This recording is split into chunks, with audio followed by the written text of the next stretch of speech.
Are you about to watch this video and you're not liked and subscribed to it? Like the video, please. Just go down. It's right there. It's right there. I did. I hit it. Have you hit it? Welcome back to Starting Nine. Let's go. Episode 241. It's the start of a new week. It's the start of a new week, Dallas. And Is it? We've got some news to discuss. Obviously, Albert Pujols has a new home. I'm sure that you want to talk about Shohei Ohtani's foul ball that he hit, that they called a home run for some reason. Which one? The one he hit the first night, or the one he hit the last? Vladdy Cakes. I mean, that home doesn't matter. They fucking lost, and it was a terrible home run. Well, he hit two, so I had to. Vladdy pick which Cakes, homer. 3 straight games with a homer. And we've also got the Mount Rushmore. We're doing the Arizona Diamondbacks. Last episode we did the St. Louis Cardinals. If you missed last episode, go back, check that one out. I feel the response was about what I anticipated that it would be. We obviously did. Me being right? Yes. No, it was down the middle. It was people were like, "Oh, I'm not going to fault you for having Ozzie Smith. I'm not going to fault you for having Yachty." I think the first 3 guys were indisputable. Stan the Man, Pujols, and Bob Gibson. Those were no-brainers, and then you kind of get to that 4th spot. And I went Ozzie Smith. Dallas went Yachty. Both very deserving of the 4th spot. So no Cardinals fans were like, "No, you're wrong." They were just like, "Yeah, Ozzie was the right choice," or "I can see why you went Ozzie, but I like Yachty in that spot." It's pretty reasonable. The D-backs are today's Mount Rushmore. Yachty was the correct answer. Yes, D-backs. D-backs. There's a long list. There's a long list, Jared. Yeah. There's a lot of D-backs to choose from. There are. A lot of faces. Some faces that I don't think people have even thought of in a while. I think of Tony Womack a lot. Do you? Yeah. Just a battling little lefty. Yeah. And then what's it called? Who did we meet? Orlando Hudson. Oh no. We ran into him at spring training. Spring training, yeah. 2020? Right before the world shut down. Was it? Yeah, it was 2020. Yeah, because he was with Gomes, right? Well, I was going to say O-Dog, yeah, because I was actually walking to go see Gomes, because Barry Enright, who's a coach in that system, came up, said hello, and then in the golf cart was O-Dog, and he rolled through, and then Gomes rolled up, and yeah, that's where we saw Hoodie. Yeah, so I think that was right before the shutdown, right before we started to hit record, Dallas. Breaking news.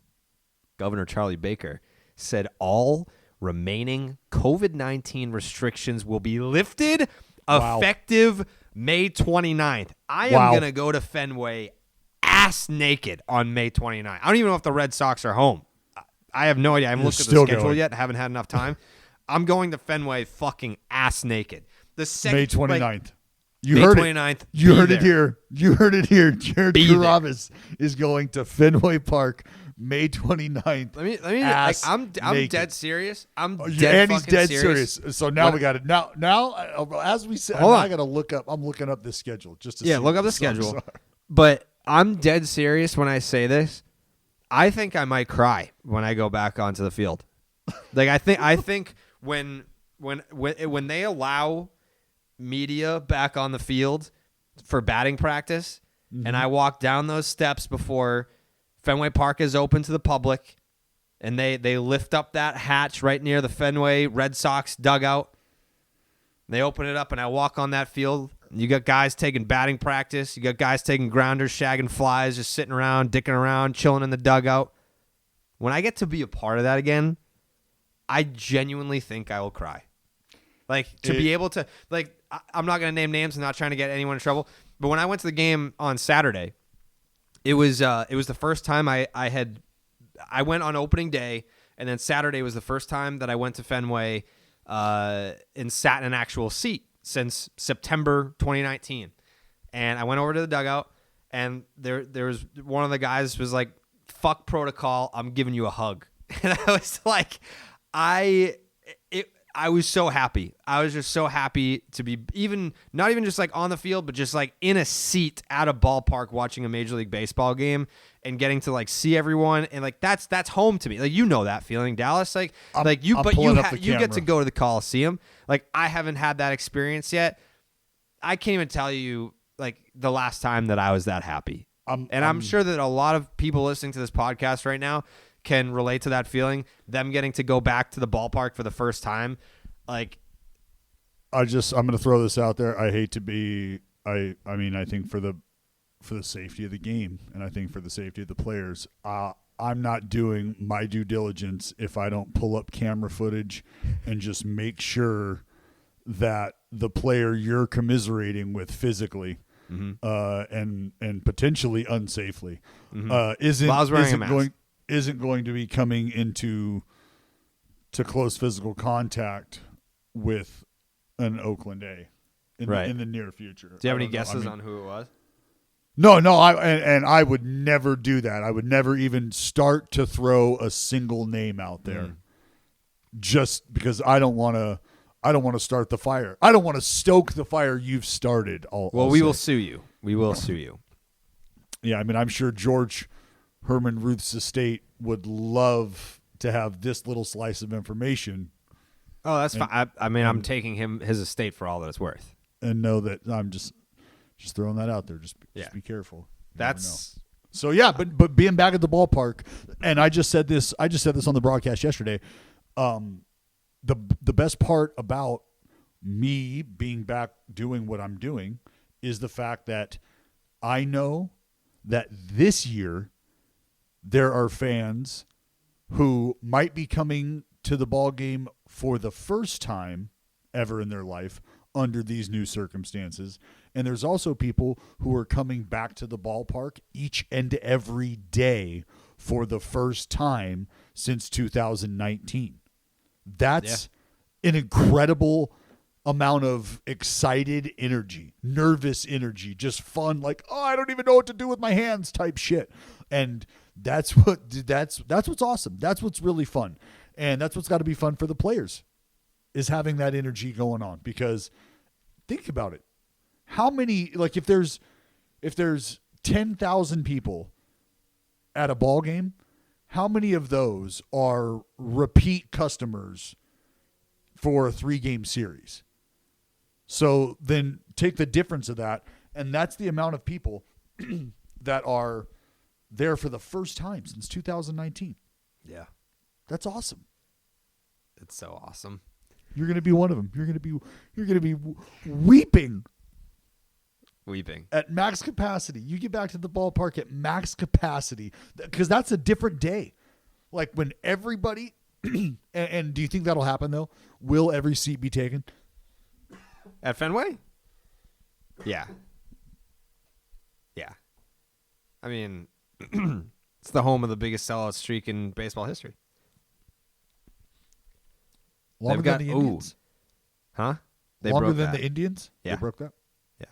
I want to say maybe the Giants passed the Red Sox. I'm not 100% sure. But I know at one time the Red Sox had the longest sellout streak in the history of baseball. Yeah, I think that is a West Coast record now. May 29th, the Red Sox are home. Yeah, they're against the Marlins. The Marlins. You get to see game. I hope that you get to see Jazz Chisholm's sweet ass hair up close. Yeah. Oh boy, I'm ready.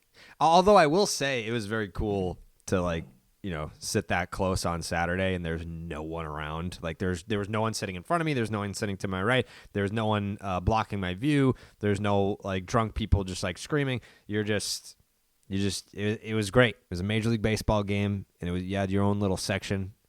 So I'm not saying that I'll miss the limited capacity, but it was cool to get that one in. Were they able to bring you any beverages, any food? Like, how'd that work out? Well, you got served some chicken fingers this weekend, but you got served some chicken fingers. At this point, like I said, you need to understand, you're no longer worried about whether or not we're going to have chicken fingers. At this point, you're looking around going, hey, take enough.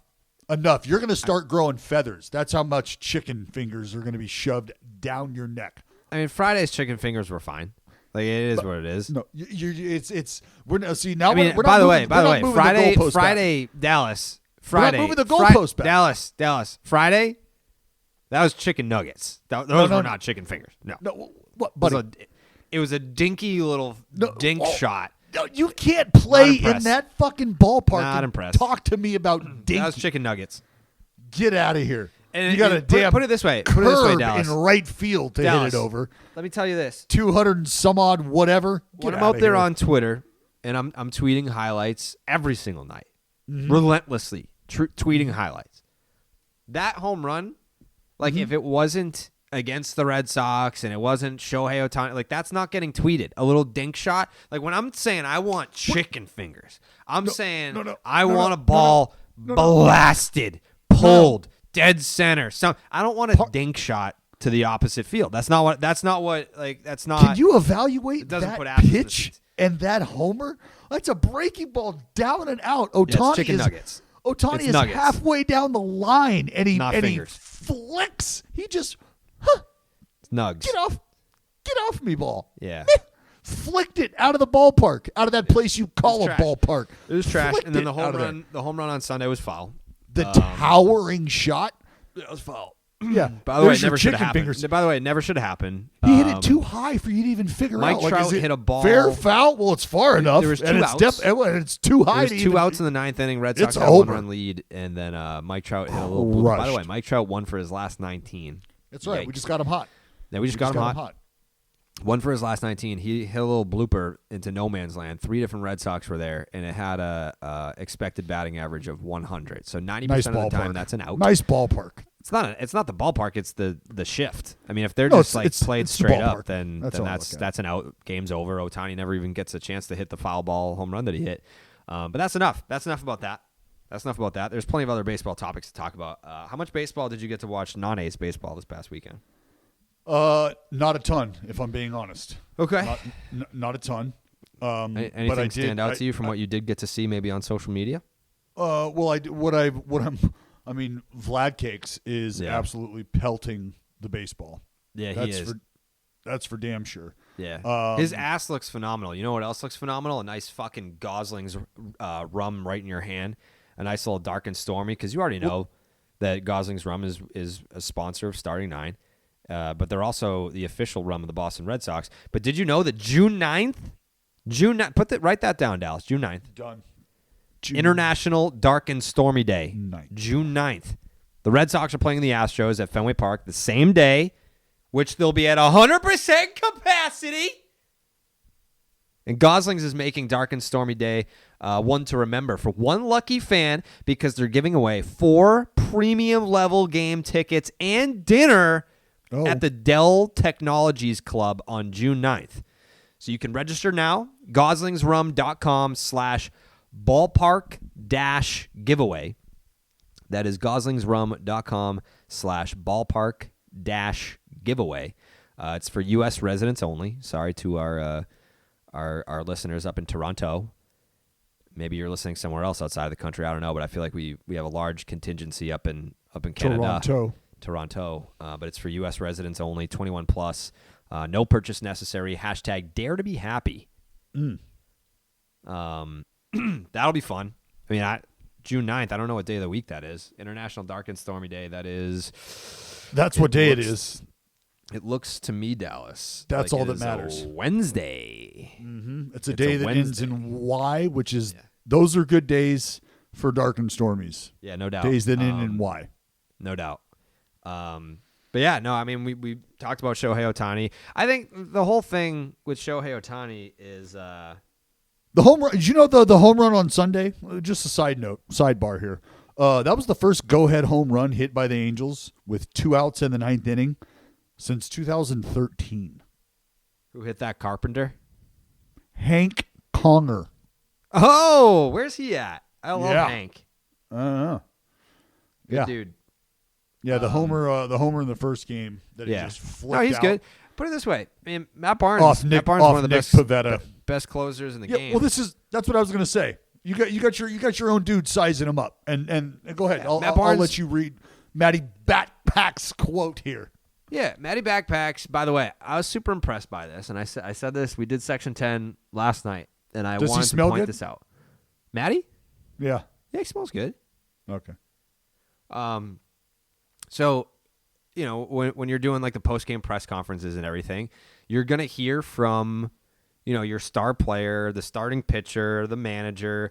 I mean, Matt Barnes up until this year has been, middle relief or like late inning, but never the closer. So he's not getting asked questions. Like he's not like the focal point of press conferences more often than not.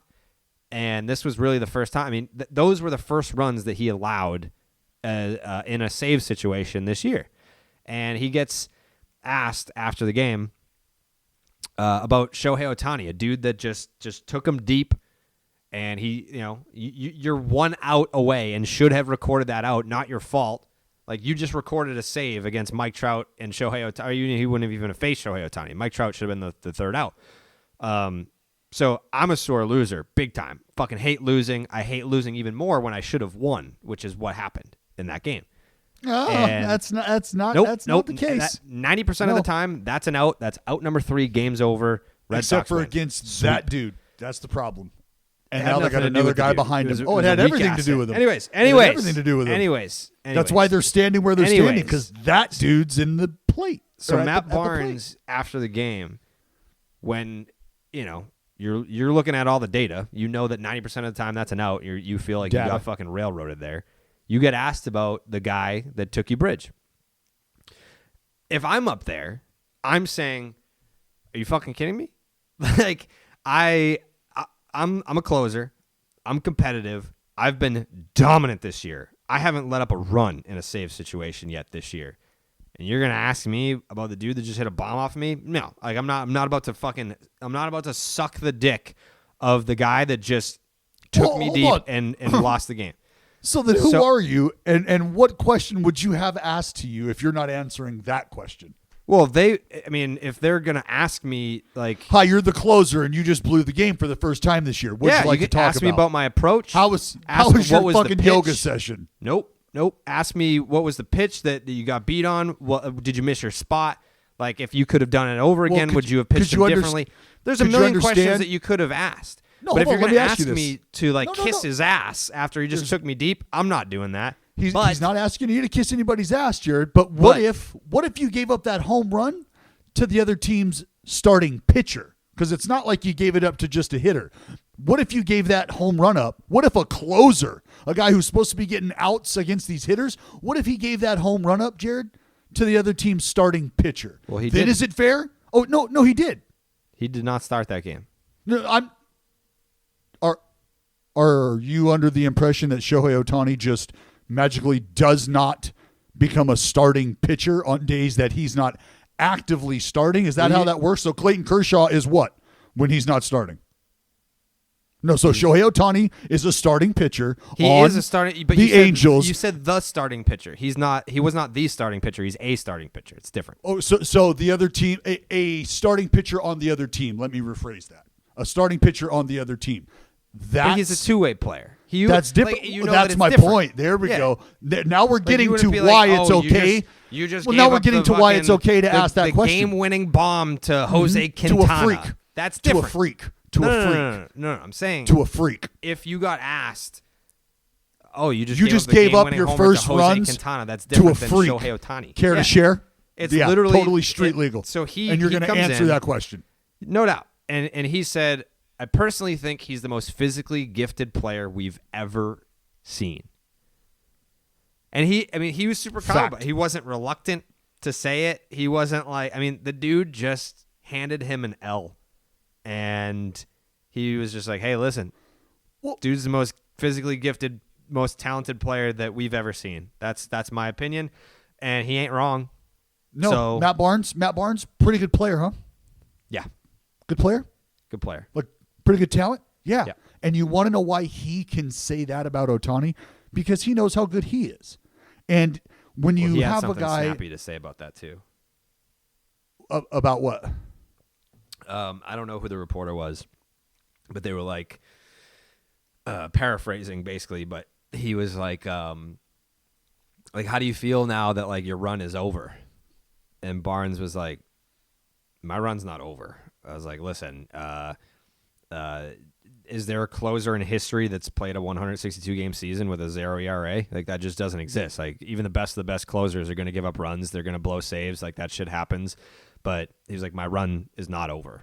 So no, well, I wouldn't expect any different answer other than that right there. But yeah, my whole point was the reason you asked that question is because Ohtani is not just some dude.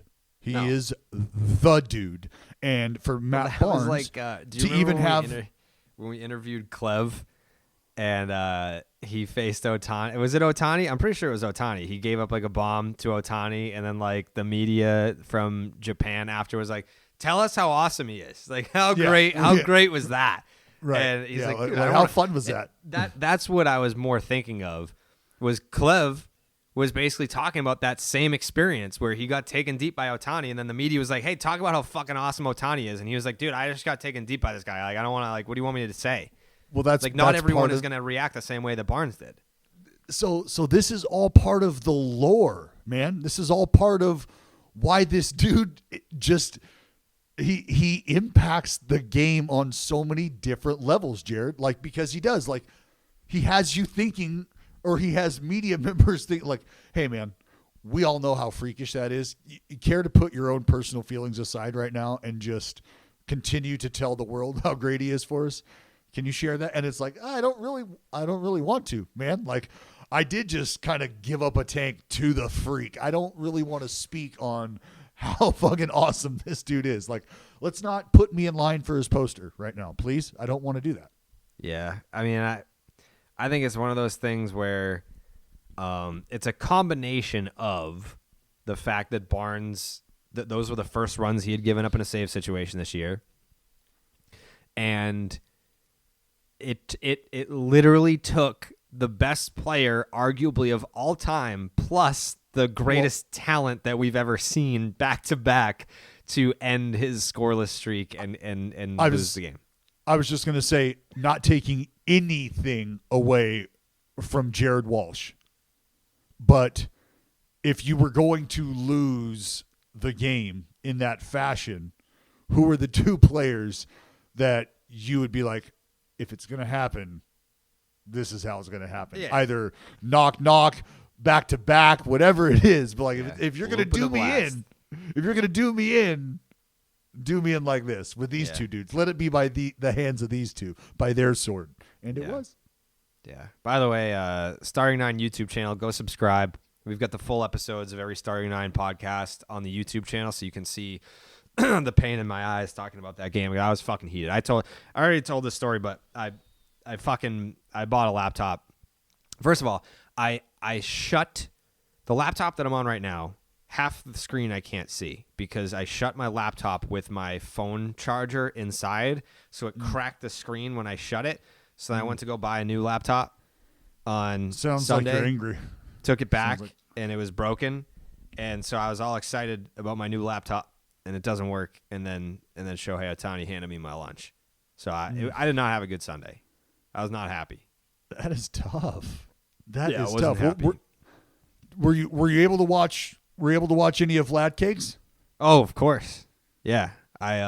So the thing about Vladdy that I absolutely love, besides those sweet Christmas hams that he stuffs down the back of his pants every time he takes a stroll around the bases, is that I think did you see the video of him mimicking I forget who the pitcher was, but mimicking Romano. Yeah.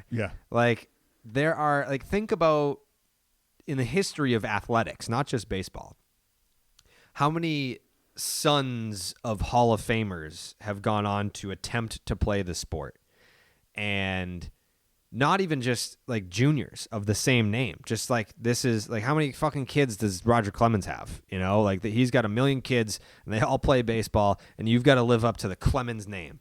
And I just have so much respect for athletes who live up to the name. Like, it's not even a situation where you come into the league and you might be okay. Like even just making it to the big leagues is fucking crazy. Like if you're the son of a Hall of Famer or an all-star talent, making it to the big leagues is a huge accomplishment. That's where I would the elite level that Vlad is right now. Like holy shit. And that's why I say don't look at it like they're living up to the name. I look at it like they've created their own name. Yeah. And that's the difference in like that. That's just how I look at it, because their fathers, they set a certain precedent, like you said, Hall of Famers. That's why we call them the Legacy Jays. And if you're thinking about living up to that, you're always going to be measuring yourself against this bar. And it's like, hey, are they creating their own name? And Vladdy has done that, like just with his personality, with little things like the mimicking of the closer on the mound, like little shit like that gets you it gets you to fall in love with guys on a different level. And obviously you got to produce. So 3 homers in 3 straight games. I did a little digging. Okay. Did a little digging. What did you find?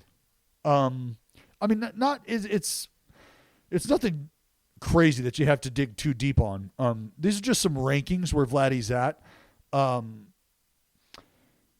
He is 97th in exit velocity, 98th in max exit velocity, like 98th percentile, 97th percentile. This is per StatCast. So 97th in exit velocity, 98th in max exit velocity, 80th percentile in barrels per plate appearance, 84th percentile in hard hit rate.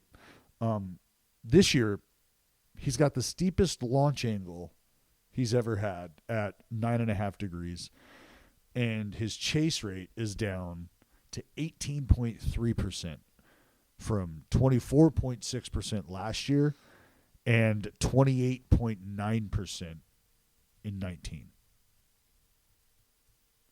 So he's more disciplined. He's more disciplined.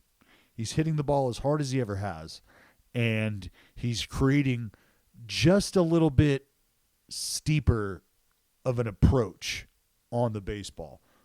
And hard ground balls, low line drives, home runs are byproducts of that approach. And as we all know, trying to hit the ball out of the ballpark and trying to lift the ball consciously can also create home runs. So whether or not it's a conscious effort to continue to try to lift the baseball slightly, or it's just a matter of him growing into his swing, you pair that with the discipline, and that's where you're going to start to see the dude take off. Yeah.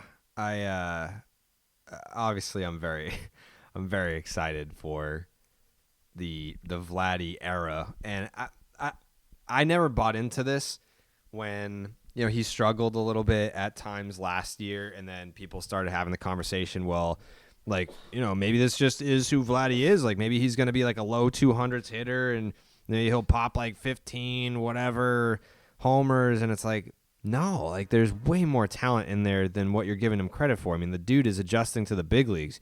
Like they were already shifting the conversation to, all right, so if it's not Vladdy, then is it going to be Cavan, or is it going to be Bo that's going to be the guy out of that group? And it's like, no, why do you not want it to be Vladdy?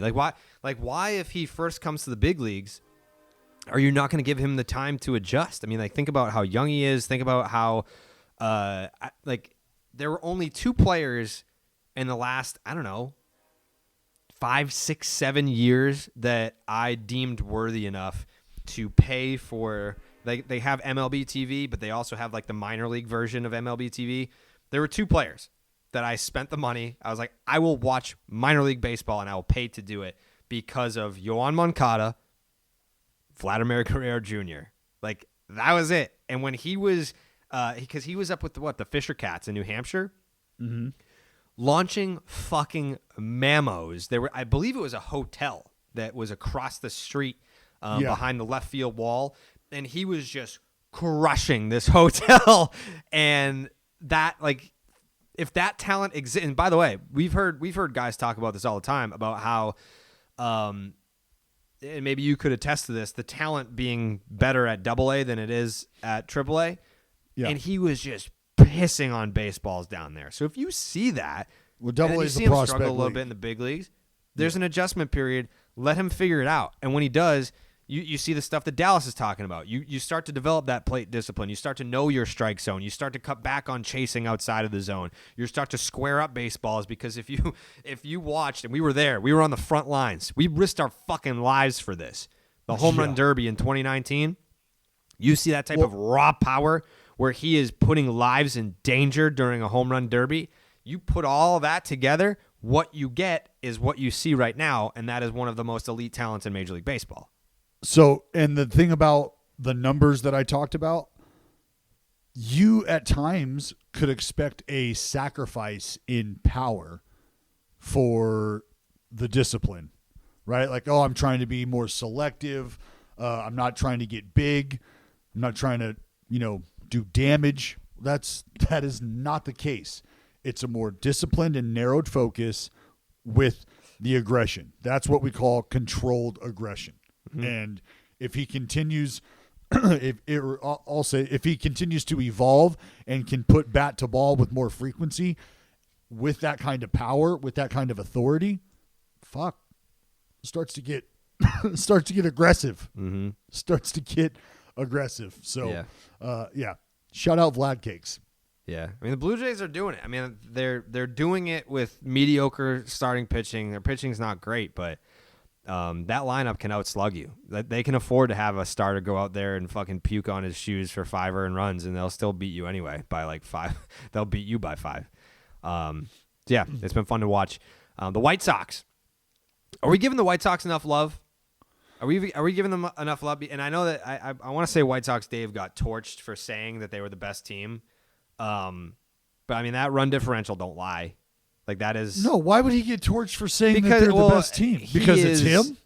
Yeah, he's a honk. 97% because it's him. Yeah, he is an absolute honk for the White Sox. But it's the boy who cried wolf, where we've been hearing from White Sox Dave since 2014 that they're the best team.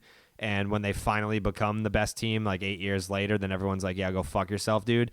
But right now, the Chicago White Sox are 24-15, and they have a plus 61 run differential, which is tasty. It's not head and shoulders better than everyone else, but it is the best in the American League. I want to say it's the best in baseball. It is the best in baseball. But yeah, you've got the Astros at plus 56, the Red Sox plus 45. Those are your main competitors there. The Dodgers are at plus 49. So what the White Sox are able to do right now, and Dallas, I'll give you credit, you were way ahead out on this one, was that they didn't have the sexiest offseason. Like, they weren't going after Springer. They weren't going after Bauer. They weren't going after who the fuck else was? JT Real Muto. They weren't going after those guys. But what they did was they identified their weaknesses, and then they were just like, you know what? Fuck you. Now it's a strength. Like, we're already good. Like, there are teams that they will be like, I saw the Red Sox made this fucking mistake a million times, where it was like, we have a leadoff hitter in Jacoby Ellsbury, but Carl Crawford's a free agent. All right, here's $142 million. Well, you already had a fucking leadoff hitter. You already had like a very good defensive outfielder out there. Like, what do you need another one for? What the White Sox did was they were like, all right, we have Yasmani Grandal. I mean, like, may not be the best defensive catcher, but he can hit the shit out of the ball, so we don't need JT Real Muto. Can we get a more affordable bulldog ace without having to spend $45 million a year on Trevor Bauer? Yes, we can. We can go out and get Lance Lynn. And then they spent to bring in Liam Hendricks from the A's, but it's been worth every penny, and I think it will continue to be worth every single penny. So what the White Sox have essentially done is make themselves more well-rounded when they were already a pretty damn good baseball team to begin with. You paid attention to the pieces that you needed to help reinforce what was good about your club, but could help put you over the hump. And the Whites, you have to say this, you have to mention it, and we'll get over it eventually, because the guys who are in the lineup for them are going to start to unfold themselves. I don't mean like collapse. I mean, they're just going to start to unfold into the players that they are. They're going to perform, but they're doing this without two key offensive cogs as well. That's something you always have to think about. But they went and shored up the bullpen that makes everybody else around them better, and they went and shored up the starting rotation with a guy who was going to give them everything they needed. They needed that extra turn to be spoken for, and it is now. Until he bounces back and comes back off the IL, because that sucks. But I think that's something that's special about this, is that they've done it without dudes that they were absolutely banking on getting it done. I have a question for you, Dallas. What's your question, Jared? So we've seen, and we talked about this with some of the college coaches that we've spoken to for a series that you'll see, you'll hear about it. Hello. But you have Kevin Cash, Aaron Boone, Alex Cora. Like, you're seeing these younger managers in Major League Baseball, and those guys have had success. Kevin Cash just managed the World Series. Alex Cora's won one. Aaron Boone's still trying to get there. But, the Yankees are pretty good in the regular season. But what does it say to you that Tony La Russa is steering the ship of the best team in the American League, the Chicago White Sox, and right there with him is the Houston Astros and Dusty Baker? Like, what does that say to the trend of, like, let's get these younger managers in here to steer the ship with this new generation of millennial baseball players, and the success that those two guys have had as all due respect, dinosaurs? You're trying to capture all of the essence of a quote-unquote baseball man and a baseball mind when it comes to keeping or having a guy like Tony La Russa and a guy like Dusty in the building with the groups of players that they have specifically. And Dusty, I mean, I said it, and I was right the minute it happened. I was correct the minute I said it, that Dusty Baker was the best addition for the Houston Astros that they had made that offseason when they brought him on board. And it continues to be so, because he continues to run the type of interference that they needed ran for all of this hoopla that was going to be surrounding them for the start of the season to die down. And he's done that beautifully. And that's allowed the Astros to perform and kind of get back to baseball, if you will. And the Astros are coming right now. They've turned it on. And for the White Sox, if you don't have a manager there that's experienced in dealing with the loss of players and understanding where the wins and losses can come from on the field, and now granted, he's already been under the magnifying glass for an egregious mistake. That cost you got to know the rules. That's fine. Got to know the rules. Fair Day point. one. Got to know the rules. I'll say this much. There's a lot of people who, off the record, candidly have said, I didn't know that rule either. Mm-hmm. And so to what extent that everybody knew it and whatever, that's always that's a barbershop debate. And I love that. But you need that experience. And that's what Tony's providing. And look, if they're able to keep a relationship that allows these young guys to be who they are, and they can lean on Tony to push the buttons when they need him to, and he's pushing the right ones because of his experience, then there's really not much to say about it. Like, it's just baseball experience unfolding before you. That's what that is. Breaking news, Dallas. Oh, yeah? Yep. What do you got? We got a big-name star heading to the injured list with a quad strain. You want to take a guess? Oh, man. Don't think too hard. No, with a quad strain? Mm-hmm. Is it Aaron Judge? Close. Is it Giancarlo Stanton? It is. I mean, that was the whole thing. Like, when I'm watching Giancarlo Stanton, so if you just listen to the podcast, if you just listen to Starting Nine, the podcast, and you're not consuming the other content that Dallas and I do on social, we do a little program every Monday called Stay Hot or Not, and we look at the hottest players in Major League Baseball. We like to highlight them, and then there's also a segment where we talk about the players that are not. And I want to say week 1 or 2, Giancarlo Stanton was not hot. He was ice cold. And then 2 episodes ago, he was the hottest hitter in baseball. And like, here's the thing about Giancarlo Stanton. Love the guy. Love the player even more. Hate the injury history. Hate that it seems inevitable. Like, it's not even like I get, okay, the Red Sox, Yankees thing or whatever. Throw that out the window. If I were watching Giancarlo Stanton play for the St. Louis Cardinals in 2021, and he had the same hot streak that he had two weeks ago for the St. Louis Cardinals, if you're a baseball fan, you can't help but think in the back of your mind, like, I'm going to enjoy this while it lasts because, I mean, we could be days away from an injury list stint. And lo and behold, here we are. It sucks. I hate it. I personally hate this shit because, I mean, it's all about like the skill story. set. The skill set is something that you want to see on display. That's what makes these guys so special, is what they do and how they do it. And when you don't get to see it, that's what pisses you off as a fan of the team, and for other reasons, because now you start to weigh like, damn, this is what we could have, but I'm always having that conversation with myself. If I'm a Yankee fan, it feels like this is what we could have if, and you don't like your guy that you're spending that money on to be the basis and focal point of that conversation. Because all of the production that you were excited about and the 59 homers and like all of that, like when's the last time you got excited about that? What, 2 weeks ago when he went on a run and you were like, see, he's back. I told you guys, this is what this dude turns into, blah, blah. And to your point, everybody's response, and a justified response, is, yeah, but how long is it going to last? Because we know he's not going to stay healthy.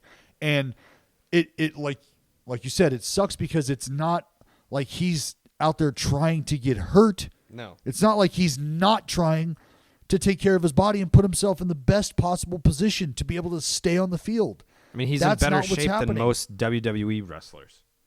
Well, and there's people that would argue that Maybe that's part of you the know problem. what, when you get muscular, you lose your elasticity and blah blah blah. Look, I'm not going to tell you what to do in the weight room. You got yourself a nice payday, and you don't need me to tell you shit. But I'm just telling you where the fans are coming from, where baseball minds, where baseball viewers, where their opinion starts to shift, is like, all right, I'm done being excited about what this guy can do, and I'm now upset that I don't get to see it, and it feels like the talent's being wasted if I'm a fan because I don't get to see it. And if I'm a fan of the team, I'm definitely not happy because it's taking up a spot and it's halting the production. So, to your point, we had a great time with the dude at the California Strong Tournament. Mm-hmm. Awesome guy. And you hate that that's the automatic trailer that gets hitched to the Giancarlo Stanton wagon is, yeah, but for how long? Because the injury's coming. Yep. Sucks. But I mean, I just think it's crazy that we have a talent like Giancarlo Stanton playing in Major League Baseball right now, and we saw what he can do when he stays healthy for a full year, and that's hit 59 fucking bombs. It's just it sucks that if he had stayed healthy for his entire career, what does his career look like? If that's what you're capable of over a healthy full season is hitting 59 bombs. Shit. Right, people automatically you do, right? You go to a place where you take that season and you times it by 10, you do the math and you're like, "Oh my god, this dude." And you get excited about what the future looks like. And then you look at the baseball reference page and you see like, "Oh, okay, at bats. Okay. Oh, okay. All right. Yeah, doesn't feel like we're ever going to get that run. We're ever going to, and that hurts. We got to talk about this. I just thought we got to talk about the replay shit. What replay? You see the call? Did you see the call in the White Sox game? White Sox Royals? I don't believe I did. Oh my. The Jose Abreu slide it home. Oh, First of all, I the think dude's I think I probably scrolled past it, but I didn't see the context. Is this, he like slid like way in front of home plate and like almost like broke his ankle?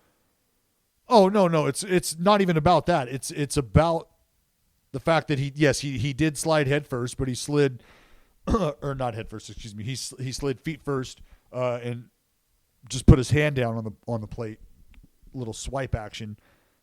But it's the play at home plate.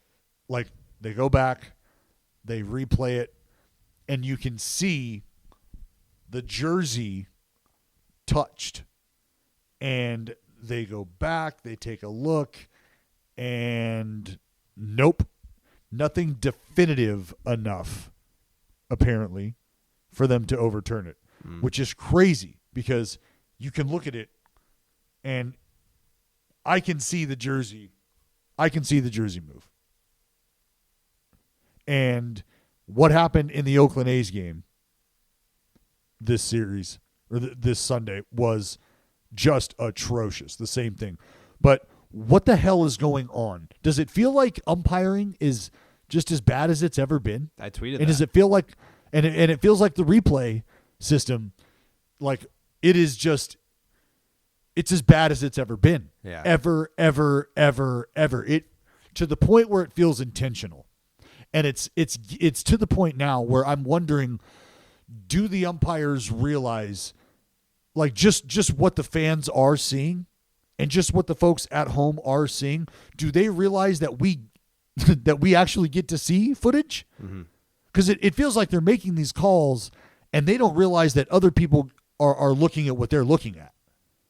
Yeah, you know what I mean? It feels like they're making these calls and they think that they're under a hood and nobody else is looking at the screen, and that they're just popping out like, all right, well, now that nobody else saw that, I mean, it's literally up on the chance. fucking big board at every major league ballpark. Like we're like the crowd is looking at what you're looking at, so we can see it all. We can see it all. So it makes no sense as to what's going on. Like the play that happened in the A's game with Matt Chapman, he slides into second base. Andrelton Simmons jumped up, caught the ball, and comes down backwards because he's in a funky position from trying to catch it, and tries to apply a tag between his legs. His legs are spread. And Matt Chapman slides in, his left hand under Simmons' leg, tags the bag. Simmons, you can see very clearly, the glove never touches anything, let alone Matt Chapman. Like, the glove doesn't touch the ground. It doesn't touch shit before Matt Chapman is on second base. And they go back and replay that and still walk away calling Matt Chapman out. Like, it's as plain as day. Plain as day. And they call him out. So then the A's lose their challenge. And now here's the shitty part about replay getting to the point where it's getting, is that play happens early in the ballgame. Top of the second inning. Bottom of the second inning, we got a guy on with one out. Chris Bassett throws a fastball in on the hands of Miguel Sano. And it hits the knob of the bat so hard, in fact, that it goes down to first base. And the A's turn what would be an inning-ending double play. But because they called it a hit by pitch, dead ball, Miguel Sano goes to first base. And now the A's can't challenge that because the umpires that blew the original call in the top of the second forced the A's to use a challenge so they could get that call cleaned up. Well, they blew that replay challenge, and the A's got screwed out of their replay.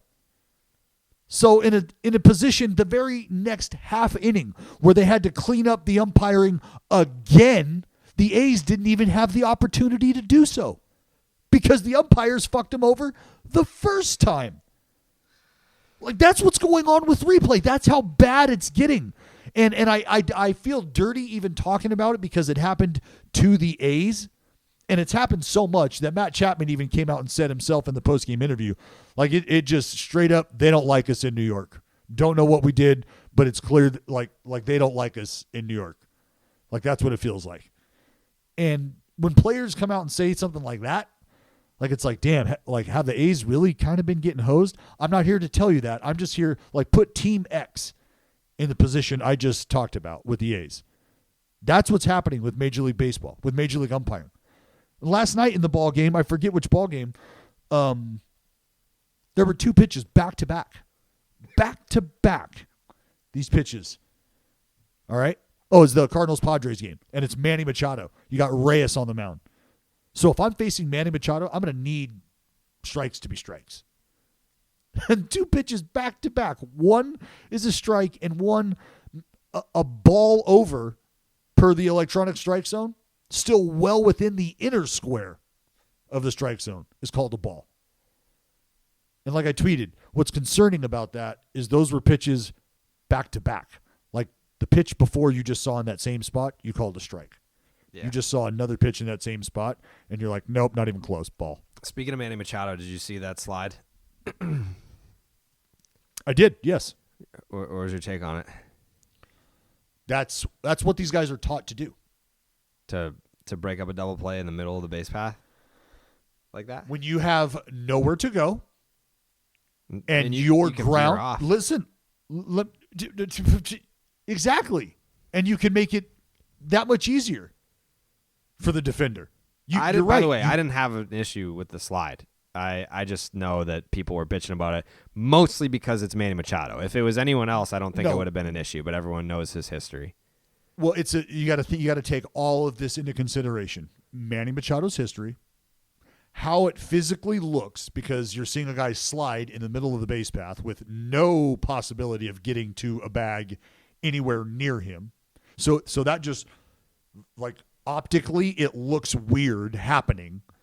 And so you're like, oh, well, why is he sliding? And then because Edman is charging him the way he was, he hits him, and it just looks like Machado chop slid and tried to drop kick. No, that's not what happened. Mm-hmm. Manny, having his ground closed on, hits the deck, because that becomes a difficult play for the infielder to finish. Now I've got to reach down and tag you and make a transfer and finish a throw.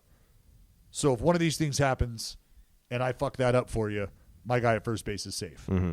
In a world where I can't break up a double play at second base and you are charging me in my base path, yeah, I'm hitting the deck. Yeah, I didn't have an issue with that. I just know that how it comes off when you're Manny Machado. Sure. Understood. Like a lot, and people were like, people were throwing me in the mention, like, yo, what's going on?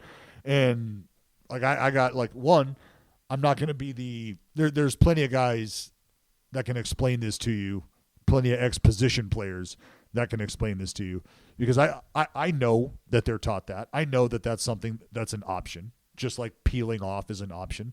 There's different ways to go about this thing. So to hear it from a position player's mouth, maybe people believe it or understand it or think, I don't know. You been rocking your American Giant zip-up hoodie, though? You bet your damn ass I have. Yeah, I actually, there was a day, what was it? Not Mother's Day. I think it was the day before Mother's Day. We were sitting outside grilling, and, it was one of those days where, like, it starts off like 65, and then the sun goes down. Next thing you know, it's like 40-something fucking degrees out. And luckily, I had the classic full zip hoodie in the car, in the Charger, the Hellcat. Oh, in the Purgatory Kitty. Yeah. I actually got compliments on the elbow pads. Elbow pads, fuck. People don't realize that. Well, they were like, I forget who said it. They were like, I don't think I've ever. It was actually, I know who said it. It was the lady at the restaurant.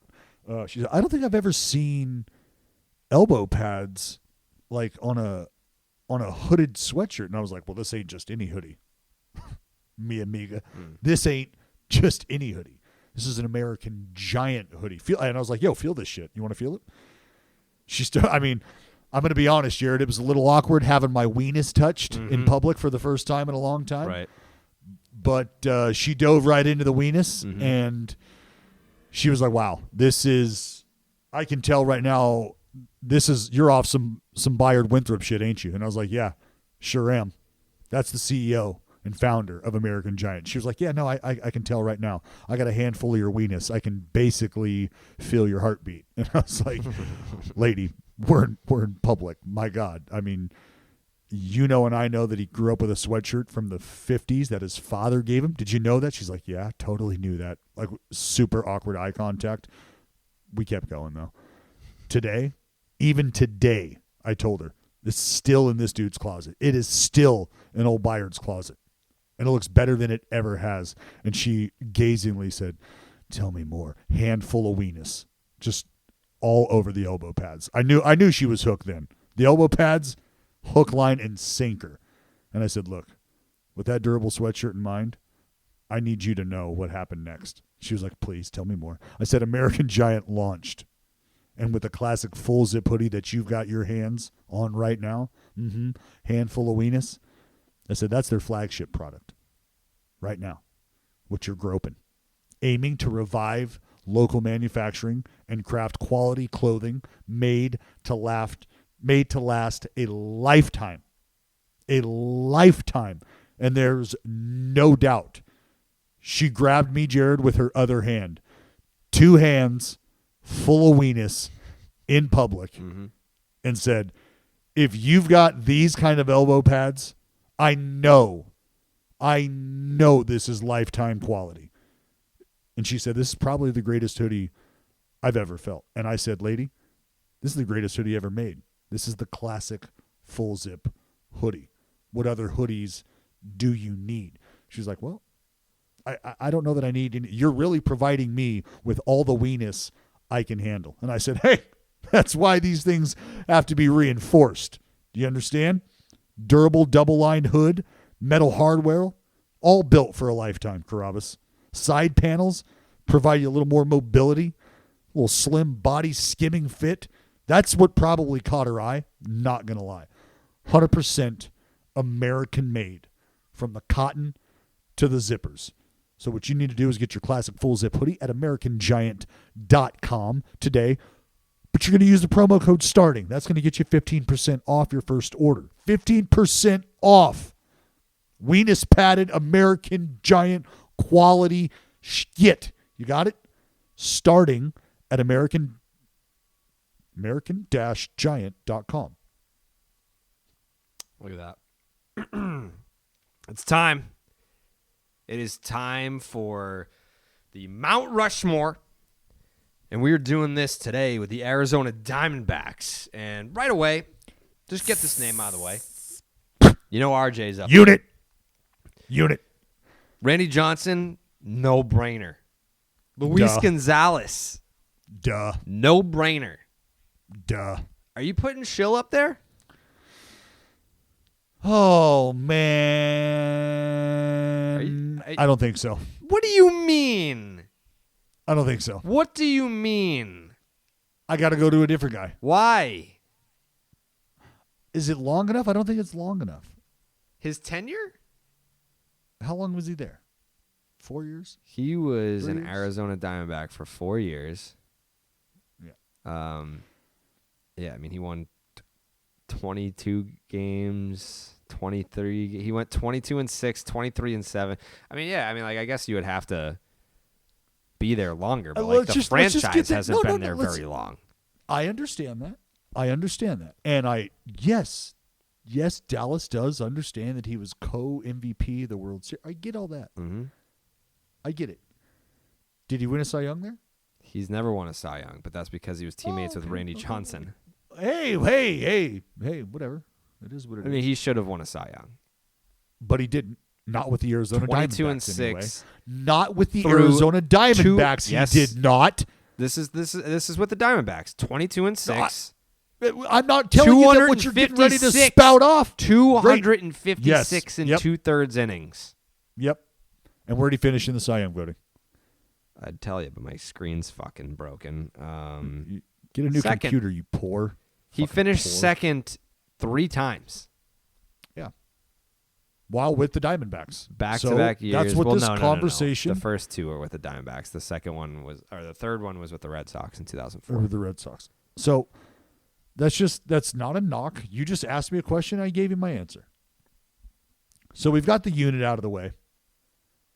I mean, do we need to dote on him, or we can know just the understand? deal with RJ. All right, so here's where I went. I went Brandon Webb. You went Brandon Webb. I went Brandon Webb. Mm. Yep, I went Brandon Webb because he spent all of his time there. 3-time All-Star. He won a Cy Young there. He's second in all-time in strikeouts on the Diamondbacks list, third in ERA, second in games started behind Randy Johnson as well. So while he doesn't have the World Series, Brandon Webb literally gave his arm to the Arizona Diamondbacks organization. And that's where my heart is injected into this voting process. Is I believe what Brandon Webb means to the Diamondbacks fans would vault him onto that mountain. Mm. And that is why I have him on my Arizona Diamondbacks Mount Rushmore. Okay. You're wrong. I think it's going to be Randy Johnson. I am putting Kurt Schilling up there. Luis Gonzalez.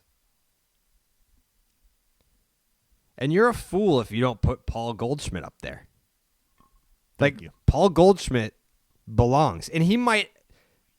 I understand, it depends on how you view, your Mount Rushmore, because it's not necessarily, you have to have a moment and all that, and, maybe Goldschmidt didn't have a moment that stands out like RJ and Schill and Gonzo. But, we're talking about the all-time wins above replacement leader in D-backs fucking history. Offensive WAR, overall wins above replacement, on-base percentage, slugging, OPS, strikeouts, walks. These are the records. OPS. These are the statistics that he's second in, only to Luis Gonzalez. Runs created.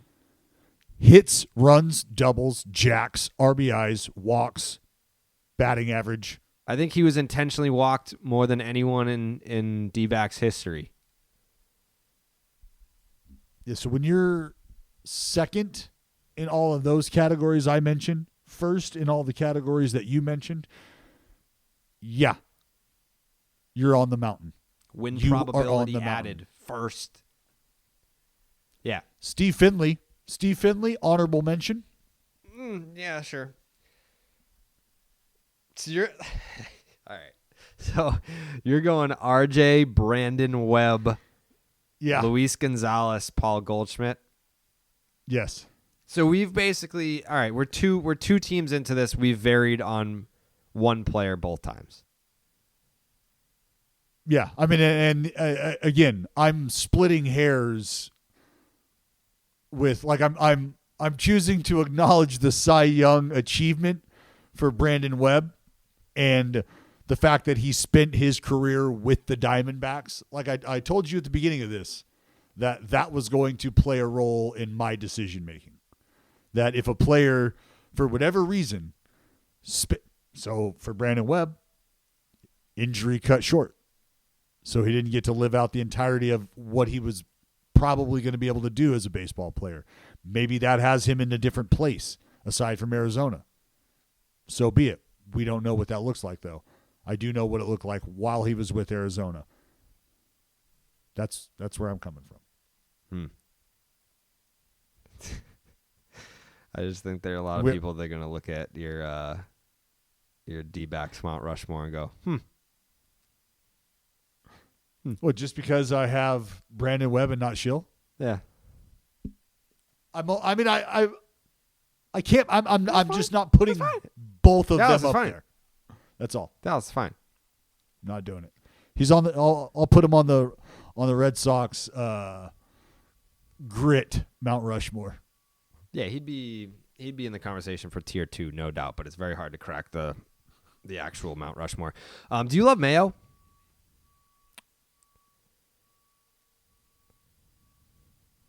Love it. You do, huh? I do. It's mayo. I love it. I love mayo too. And Kraft Mayo is the mayo of mayonnaise, and they have been on the hunt for the next face of the brand to sign them to a real $10,000 mayo endorsement deal.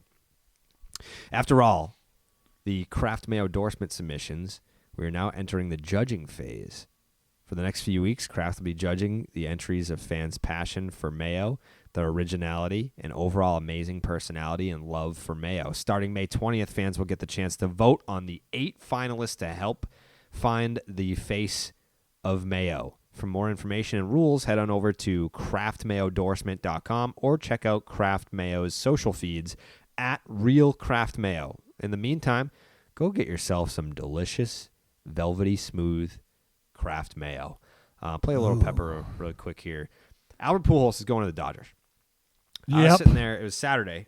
I was in my. Where he's going to get everyday playing time opportunities.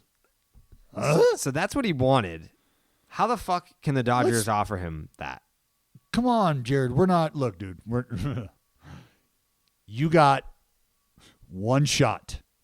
You got one shot right now to go get another ring if you're Albert Pujols. Why? Why does that matter? You've already gotten 2. Because he wants to keep playing and he doesn't want to just be like. I get not wanting to just play out the string, like how, like in the perfect. You got to think bigger picture. A-Rod gets same situation. A-Rod gets designated for assignment by the Yankees. He's 4 home runs away from 700. Could he have just signed with the Marlins, hit 4 home runs in front of 9,000 fans, and then retired with 700 plus? Yeah, he could have done that. But he stayed retired, stayed a Yankee, whatever. Albert Pujols, he's already won championships. He's achieved great milestones. Like I get wanting to continue to play, but if your whole beef with the Angels was that it was over playing time, you think you're going to get better opportunities with the Dodgers? Look, you have to have an exit strategy. There has to be an exit strategy. And so what he's talking about and what's going to play out are 2 very different things. But if that's the exit strategy, that is what it is. And now you move on, you find your landing spot. And look, that conversation is in my mind is already over. Like we don't need to talk about playing time there because we just know we know it is what it is. But like right now, the Dodgers basically Bellinger signed Albert Pujols so that they could sell his jersey to help fund the Mookie Betts contract. That's what's happening. I mean, that's one way you can look at that. But if you're Albert Pujols, this is him saying, I've got an opportunity with a team who will take what I can do. And that team happens to be a team with a very, very strong chance at a very, very deep postseason run. So if you're Albert Pujols, why would you not? Sure. If they're essentially handing you a roster spot, why would you not? Well, no, my question is more on the Dodgers side than Albert's side. For sure. What are you looking to get out of this? What do you think you're going to be able to get out of this? Is this just a absolute depth play, pinch hit extraordinaire? Can he help our guys? Is this like hiring a hitting coach of sorts to help out? Like, what are, and that's part of the honest conversations that you're having with Albert when you bring him into the building. Like, look, this is what we've got for you. Maybe 4 ABs a week, like maybe a day, a week, maybe some pinch hits in there when we've got to move some guys. But other than that, like this isn't an everyday, like you're not starting the game for us. And if you're the Dodgers, why would you allocate a roster spot to someone who's that's all they're going to give you? I just told you. Maybe it's like hiring a hitting coach of sorts. Maybe he rubs off and provides value in a different way. Like maybe Albert Pujols knows how to pick pitches with the best of them and can help that club out. Like just little shit like that. Maybe. If you're the team and you've got in your mind, you've got the flexibility because they've got guys that they can move around, right? Chris Taylor, they can move him around. Muncy. They've got flexibility. So it's not necessarily about Pujols bogging anyone down the way he might be bogging another roster down elsewhere. Yeah. I'm interested. I'm interested to see. I want him to finish somewhat strong, but it is what it is. Corey Seager broke his fucking hand. Not ideal. This is why Albert was playing in the infield in Anaheim early, is because they saw this coming. They were like, look, we're going to show Albert and showcase him out in the field. That way he becomes attractive. They weren't able to work a trade, Jared, so that fell through for the Angels. But this is the silver lining. Albert, a little fleet of foot over there at third base, and now boom, Albert Pujols is going to play shortstop for the Los Angeles Dodgers. Yeah. What did they say? 6 weeks? Did I see 6 weeks somewhere? Yeah, it's like a 6-8 weeker. Yeah, I think what sucks about an injury like this, I mean, baseball players, I mean, your hands are everything. So what I don't want to see is obviously a guy like Seager coming back and just not like you're good enough to take the field, but you're not good enough to repeat mechanics and like anything that's sort of like nagging in that way. Especially it sucks the most because it's his walk year. Like you want to be out there playing as many games as you can. And the Dodgers offense obviously needs every bit of Corey Seager because that's been their downfall. I mean, the pitching has not really been a huge issue for them. It's been the offense and getting something going, except for Justin Turner. He's been A-okay, but Seager having the hot spring that he had, you come in, you set the world on fire. What were they, like 13-2 or something like that? And they've struggled since then, but they've righted the ship maybe a little bit. But yeah, Seager is one of those guys that that changes the dynamic of the entire lineup when he's not in it. Oh, big time. But the Dodgers do what the Dodgers do. They're going to figure out a way to plug and play. They got no Kike. No, he's out there hitting grand slams for the Woo Sox. They got no Kike. Yeah, but I think the Dodgers are going to be okay. They'll be all right. Dodgers will be just fine. You see Steven Strasburg? Yeah, he's going to make a rehab star, huh? Yep. Mm-hmm. See how that goes. They need help. They do need help. Are you surprised that they've been as bad as they've been? Yeah. Well, did you pick them to win the division? I believe I did. Yeah, that's tough. That's a tough pick. I believe I did. Yeah, that's a tough pick. I mean, it's a good division, but they're not. I mean, they're not good by run differential though. They're not the worst, and they're not even the second worst. I mean, the first place Mets have the worst run differential in the division, -10. Then you've got the Nats here at -9, and you've got the Braves at -15. It's tough. I mean, that's a tough division. Tough as in. I mean, what has happened? I don't know. I mean, 2 games above 500 will get you first place in the NL East. What has happened? I don't know. I don't have an explanation for that, but I know that John Lester is going to be making his return to Wrigley. Is that his next start? I believe so. Yeah, it's today, cool. right? Today? Today. I think it's today. Oh, damn. Yeah. Happy John Lester Day if you're reading this. John Lester. Yeah, Lester goes tonight, 7:40 Eastern. Nats Cubs. Boom. John Lester taking a 2.25 into his Wrigley return. Oh, Johnny Lester. Yeah, that'll be good. Good for him. It's also Garrett Cole Day. He's been all right. Ooh. Yeah, oh my God. He's having a good season. He's a good pitcher. Leader in the clubhouse, Cy Young? Maybe. Yep. Yeah. Still early. It's early, but he's the early leader. It's never too early to seek out BetterHelp. Obviously, Starting 9 is sponsored by BetterHelp Online Therapy.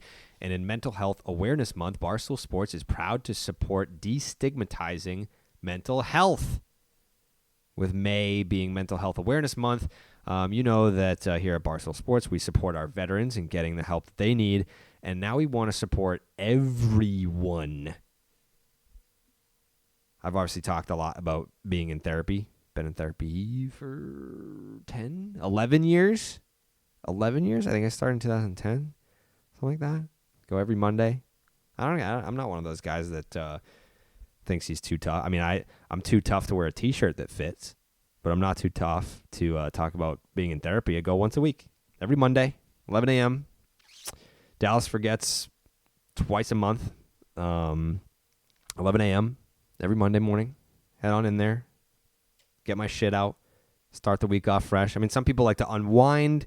Maybe you pick a Friday. I like to start my week off with it. Just going clean, clear conscience.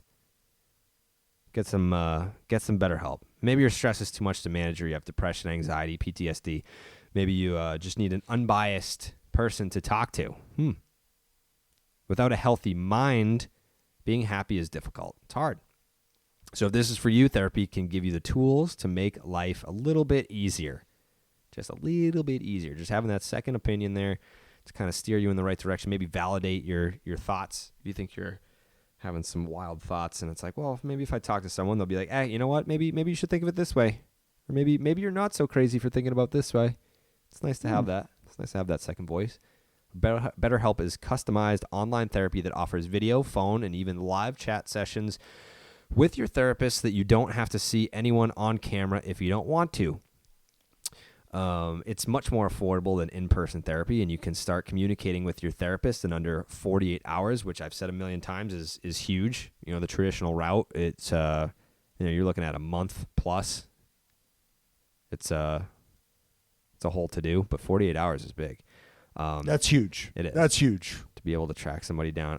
Again, Star 9, sponsored by BetterHelp, and our listeners, because of that sponsorship, get 10% off their first month at betterhelp.com/starting. That is BETTERHELP.com/starting. And I know a lot of you guys have actually signed up for therapy with BetterHelp, and a lot of you guys have reached out to say that you were reluctant at first to start it or look into it. Trust me, totally get it. When someone presents the idea, it's not something that you're going to immediately jump at. It does take some time to either find someone that's for you or even just start the process of searching. But when you do find that right person, it does make a huge difference in your life, and you'll notice it. And I feel like everyone that I know that has gone the route of seeking out therapy, it's not something that many, if anybody, actually ends up regretting. So BetterHelp.com/starting. I just saw a tweet here. The Dodgers make it official. Albert Pujols signs contract and will be in uniform tonight. Tonight being Monday. So we will see the first look. Albert Pujols in a Dodger uniform. I wonder what number he's going to wear because Seager's number 5. Yeah, I wonder if there's going to be... Oh, you know what? What's up? No. What? I was going to say, would he wear... He wouldn't buy... I don't know. Would he buy Seager's number 5? I mean, I feel like Seager's done enough work in that jersey. Yeah. You know? That would be tough. I mean, like, that would be... Yeah, I mean, Seager's got his own name, I feel like. Unless he has no attachment to it. But, I mean, if you're number 5, if you've got a single digi, you've got an attachment to it. Yeah, I would... It's not like... I mean, it's not like if he were, like, you know, number 51 and some fucking dog shit asshole was on the team and was like, hey, can I buy your number? And they were like, no, I like 51. It's my number. You can't have it. And then they end up having to wear 52 for their career for such a stupid number. But the 5 is different.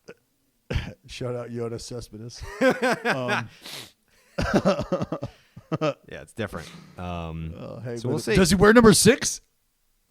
Nah. Is number 6 retired in Dodger lore? I have no Probably. idea what their retired numbers are over there. I think. Does he give a shout out? I mean, that'd be a shout out to Stan the Man. What does he go? 55? Does he go 55 here? Does he go? 27? Who's 27? Does he give a shout out to Trout? Trout. I don't know. See, that's why I would say number 6 for Stan Musial. Like, you know, he couldn't be back in the Cardinal uni. Let's see. Who's number 27 on the... Oh, Bauer is number 27 on the Dodgers. Bauer would definitely sell it to him, though. Oh, hell yeah. Bauer's had like a bunch of different numbers. I don't think he has an emotional attachment. Yeah, for like 12 appearances Yeah. in a vlog over the course of the year. Yeah. Absolutely. I could see him doing that. So, yeah, if he wants to give a Just nod to Trout, it could come at a price, but it could be worth it for the content game. We'll see. We will see. All right. All right. We will see you again on Thursday. Enjoy your week of baseball. Appreciate you guys listening. Be on the lookout for Stay Hot or Not every Monday, Morning Wood. That is Monday, Wednesday, Friday on the Starting Nine Twitter and Dallas Twitter, my Twitter. It's all over Twitter and Instagram. So go follow us over there. Appreciate you guys listening and consuming all the video content over the course of the week. And we'll see you again on Thursday.